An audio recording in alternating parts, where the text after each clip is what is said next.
Hi, my parents and students. Another 8 days to go or 7 days to go for the lockdown. But my understanding of the situation, reading all the newspaper items and looking at the situation from the television, India and the world, I don't think it's going to be so easy to remove this, lift this lockout.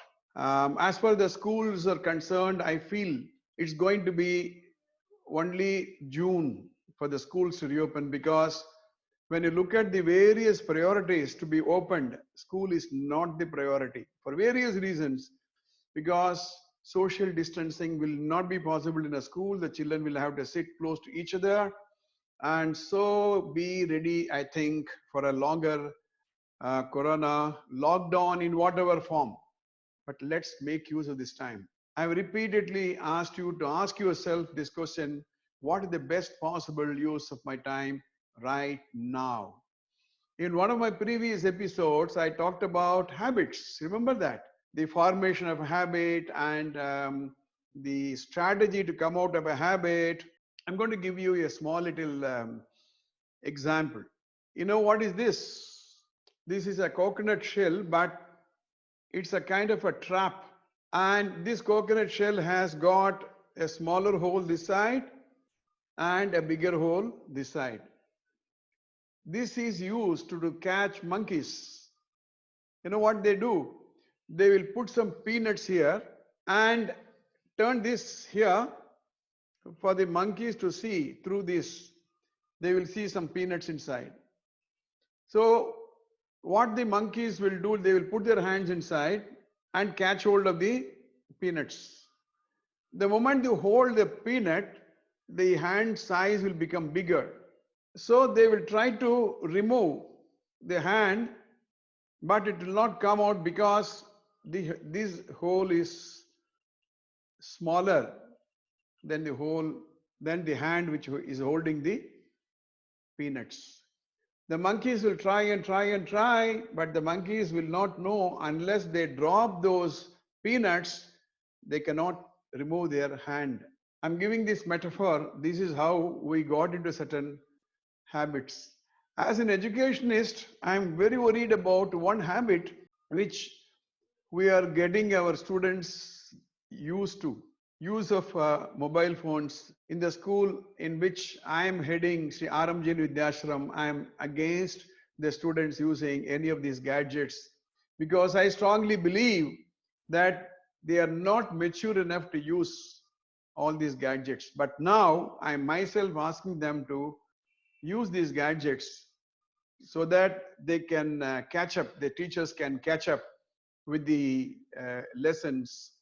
For 20 days or 30 days or 40 days, my students are going to be using these gadgets, and I don't know how I'm going to get them out of this habit. Let us look at the brighter side of this lockdown. Why not we make use this opportunity to form a new habit, pick up a new skill or a talent? I'm going to give you a strategy so that the next 30 days or 20 days, I don't know how many days we are going to have this lockdown, but let's make use of this to our advantage. I'm going to give you a very simple idea how to develop a skill. The other day on the television, I saw somebody making a mention that make use this opportunity to develop a new skill. Let it be a writing skill, let it be a thinking skill.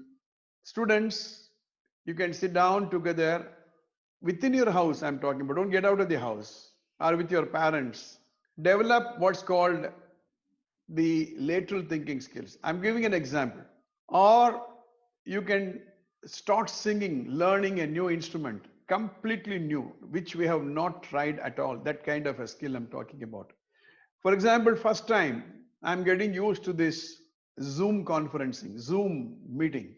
For the last couple of days, I've been using this to have a meeting with my principals, my departmental heads, with some of my students. I found it very difficult to use in the beginning. But now I'm very, very comfortable. I'm going to give you 4 stages in which you can build a new competency, a new talent, a new skill.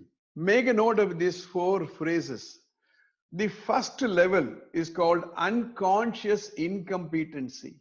You are not conscious that you are incompetent. For example, when you are too young, a small little boy or a girl, 3-year-old or so, you did not know that there is what is called cycling. You are unconscious that you did not know cycling. You are unconsciously incompetent. This is called the first stage, unconscious incompetency. Until one day you saw one of your own friends riding a cycle, then you started comparing, oh, he's doing something which I do not know. You go and look at the cycle, oh, this is a cycle. So that is the second stage. Make a note of it. Conscious incompetence. Conscious, you become conscious. I'm not competent, but my friend is competent. I become conscious about it. Then what did you do? You became curious. You wanted to learn it. And so you borrowed the cycle from your friend and started riding. Did you not fall down? Injure yourself? Yes, that is stage 3, called conscious competency. You become very conscious. For example, by conducting a Zoom meeting, I was very conscious. This stage you have to pass through. You'll make mistakes. You will make mistakes. You have to learn. It's something like, those days when you started to learn typing with the Word document, you did not know how to save, or you saved at the wrong place, or without saving, you closed the computer. After 4 pages of typing, you did not know what to do. This is the stage 3, consciously competent. But then when you practice again and again and again, you will reach the 4th stage called unconscious competent. Unconscious competent. That means you have practiced it so well that you do not know that you have a competence like this. Let me go back to the cycling thing. Unconscious incompetency, when you saw until you saw your friend cycling, then you became conscious that you are not competent, but your friend was. Then driven by a curiosity, you learned it, conscious competency. And then the 4th stage is unconscious competent. That means you do not know how many times you pedaled, how many times you rested your leg on the ground, whether it is the front brake or rear brake. Unconscious incompetency. So take this amazing opportunity to learn something new, completely new.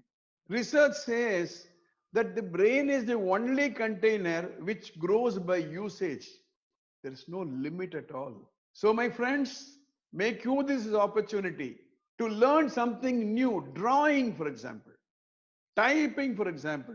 Typing is very important these days. I'm sure you are typing without the professional touch, without this QWERTY board. Maybe you are using 2 fingers, 3 fingers, but try using the way a professional typist is typing. From today, the next 15 days, try typing the way a professional typist is typing. You go through the Google, they will tell you the fingering A, S, D, F, G, H, L, K, J, H, J. In the next 15 days is an amazing opportunity. So let us convert this lockdown to rediscover ourselves. Find out which skill is so essential, which stopped your growth, whether you can pick up that skill and enjoy learning that. All the best. SRMJV is not just a school, it's a one-time experience. VM Nagar, Tiruvallur,